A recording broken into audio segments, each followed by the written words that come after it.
Mary, you said that funding is not an issue. What is the biggest issue? Supply. Okay, yeah. So I think on that basis, a circular clarifying the situation would be really important, because a pot of money has been allocated to acquire properties where it makes sense.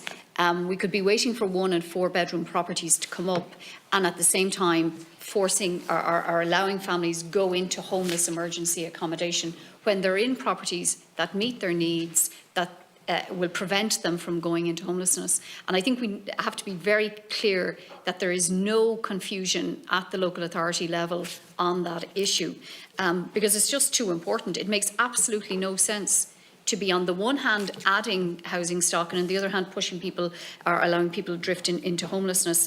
There's a huge cost, and I'm not talking about the financial cost, I'm talking about the emotional, the social, the psychological cost to individuals, families, and I'm talking about their extended family and communities on them becoming homeless. So we need that clarified, because there shouldn't be any hesitation at the local authority level.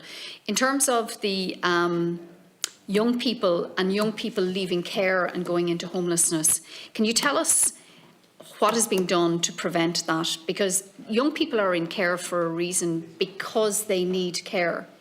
Because they turn 19, humanity isn't like that. We're not like that. It's not from one day to the next. So what has been done to prevent that cliff edge from care to homelessness, the transition?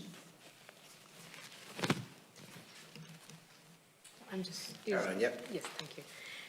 So we were just talking earlier about the new youth homelessness strategy, which obviously will be a big part of addressing that particular issue. That doesn't mean it's not already being addressed in some levels on the ground. And as you know, as a person exits care at 18, they're supposed to have a follow-on care plan up to the age of 23 if they're in education indeed. So their social worker and their guardian ad litem are supposed to make that follow-on care plan, and the aspect of housing should be part of that. And if that person, if that child, as they're coming out of care, needs accommodation, they should already, prior to leaving care, have been linked in with the local authority, and an application should have been made on their behalf. And obviously we have tools at the local authority level then to link them in with the supports that they require. So I think there's quite a bit of good work, but that doesn't mean that we have it all figured out. We're absolutely acknowledging the development of that youth homelessness strategy will be very important to make sure there's no gaps in what we're doing, and to make sure everybody's on the same page and that collaborative focus is brought to what needs to be done. So I think, you know, there's good work going on, but certainly we'd be drawing it all together so it's more obvious maybe by way of the strategy, and seeing if there's anything else that needs to be brought into that.